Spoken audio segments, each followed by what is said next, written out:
Haraka ny zavatra nambarany député Paul ny hoe ny zavatra ohatran'ireny dia tsy de mety loatra amin'ny trombako izy ary resaka mikasika any député Navraholdina ihany koa isika ato anatin'ity vidéo ity. Koa dia manasanao hatrany hanaraka ity vidéo ity hatramin'ny farany ary entanina ihany koa ianao mba hi-abonner ny chaîne ary hametraka ny commentaire indrindra hanisy like ny vidéo. Zay hoary ny hoe landeha raha ataontsika izany fanaovana abonnement zany mialohan'ny zavadrehetra.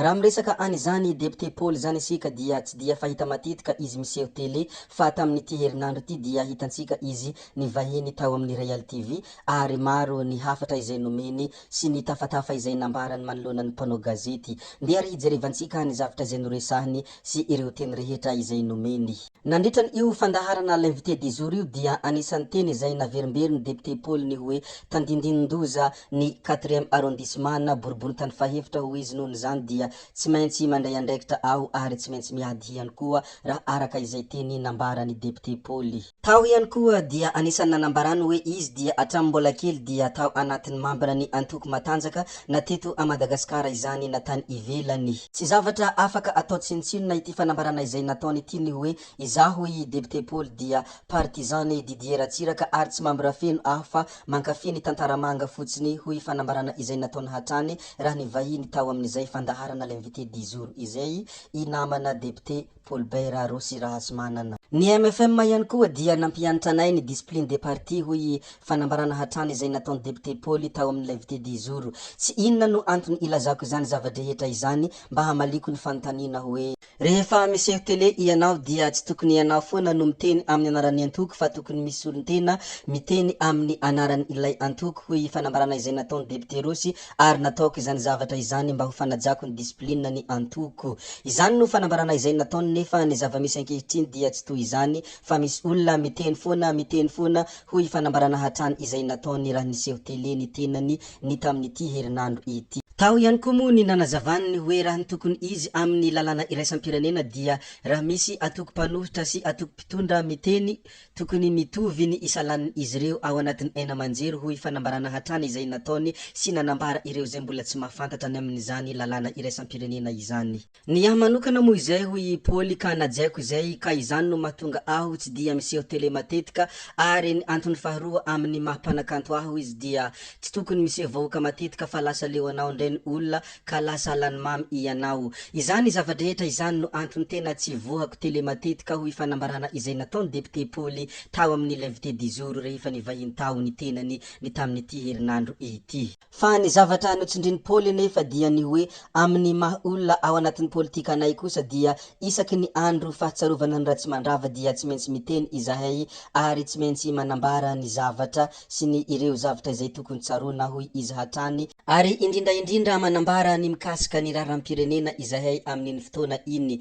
Fa eo anelanelan'izay dia raha ohatra ka misy zavatra mitranga eto amin'ny firenena dia tsy maintsy miteny ny tenako hoy izy. Rehefa vita moa izay zavadrehetra izay dia nametrahany mpanao gazety fanontaniana i député Paul ny hoe maninona ny olona amin'izao fotoana ny fampielezan-kevitra izao dia mirotoroto manao fampielezan-kevitra manao propagandy ianao anefa dia mbola misy fotoana nandehanana nanao festival tany ivelany. Ka teo ihany koa no namaliany Paul ny hoe za tsy mino hoe izany 3 herinandro zany dia avitana handresy lahatr'olona hifidy anao fa iny 5 taona izay nolalovana iny no hitsarany vahoaka anao hoe nanao ve ity olona ity sa tsy nanao. Zany hoe tiany ho tenenina ny olona manga ny olona mamiratra ary ny olona ankaiky ny vahoaka dia hainy vahoaka foana fa tsy ho voaresinao lahatra ao anatin'ny 3 herinandro zany ireo vahoaka hifidy anao. Raha fakifakena sy tsikeraina izany fanehoan-kevitra izany dia tena feno fatokisantena tokoa ny raha lehilahy ary matoky ny zavatra tsara izay nataony izy ary ny vahoaka raha teo moa dia mahay mitsara ny zavatra tsara izay ataon'olona ary mahay mankasitraka ny soa izay natao taminy. Nohon' zany tsy kopaka ambava ary tsy resaka lengalenga fa asa vita no hitsarana ary amin'ny valim-pifidianana no mahita hoe mbola ilain'ny vahoaka ve izy sa efa tsy. Marina tokoa zany ary tsy azo lavina satria araka ny fomba fiteny malagasy hoe ny soa atao levenam-bola fa ny ratsy atao kosa loza miantona. Ndeha ary jerevantsika ny hafatra manaraka izay nataony député Rosy na hoe député Paul mbola tao anatin'izay fandaharana l'invité du jour izay hatrany. Manana olana aho i Rosy satria inona no ilazako fa hoe manana olana koa satria tsy dia mahay mandenga loatra ary rehefa tena milaza ny marina foana ianao dia halan'olona noho ny farany ary proof mazava sy proof mitohaka amin'ny tenda ireny fitenenako amin'ny hainao aman-jery na fitenenako amin'ny tele ireny rehefa miteny aho dia miteraka polemika be hoy fanambarana hatrany izay nataony Rosy. Izay ihany koa ny antony tsy tenenako matetika loatra ao amin'ny tele satria ho alan'olona ihany koa ianao noho ny farany rehefa miteny marina loatra hoy izy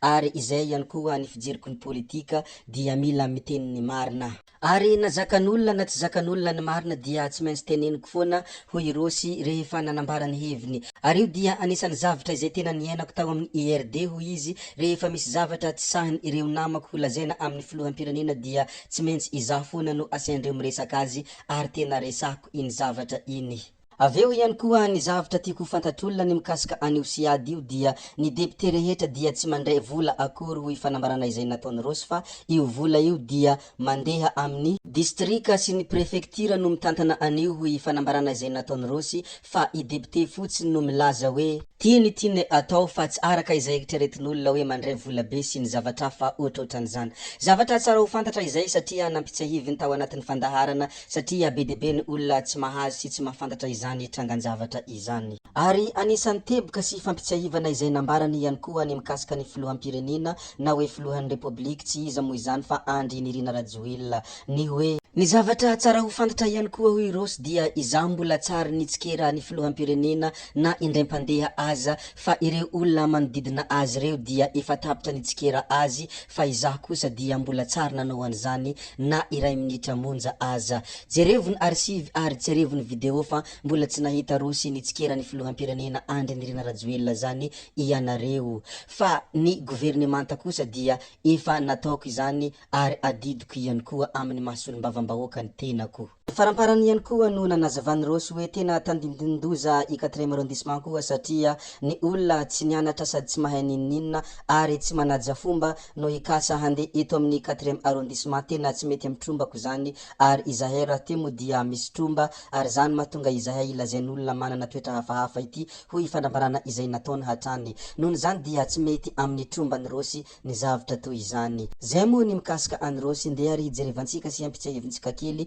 ny mikasika any député Naivo Raolidina ao anatin'ny fandaharana manokana mbola amin'izay Real TV zay ihany. I député Naivo Raolidina dia nitafatafa tamin'ny mpanao gazety ary be dia be ny zavatra nolazainy tao koa dia manasa anao ny mbo hanaraka izany fandaharana manokana izay niarahana tamin'ny Naivo Raolidina izany fa tena be dia be ny hafatra izay nolazainy tao ary be dia be raha teo koa ny fanehoan-kevitra izay nataony. Nohon' izany dia tsy mamperta ary tsy mampanenina anao ny hanaraka izany fandaharana manokana izay iarahana amin'ny Naivo Raolidina izany koa dia tsy dio ny page ny Real TV Madagasikara. Apetraka antsika hatreo ny resaka mikasika an'ireny ry tompoko vavy sy tompoko lahy koa dia ankasitrahana eram-po eran-tsaina ianareo na vita nihain'ny video hatramin'ny farany ary mbola iangaviana foana ianareo ny mbola hanaraka ny video manaraka izay alatsaka misesisesy ato. Zay fa metrabeloma izahay ody aho saody fa ianareo kosa mazotoa amin'ny zavatra rehetra izay atao amin'ny manaraka indray. Bye bye.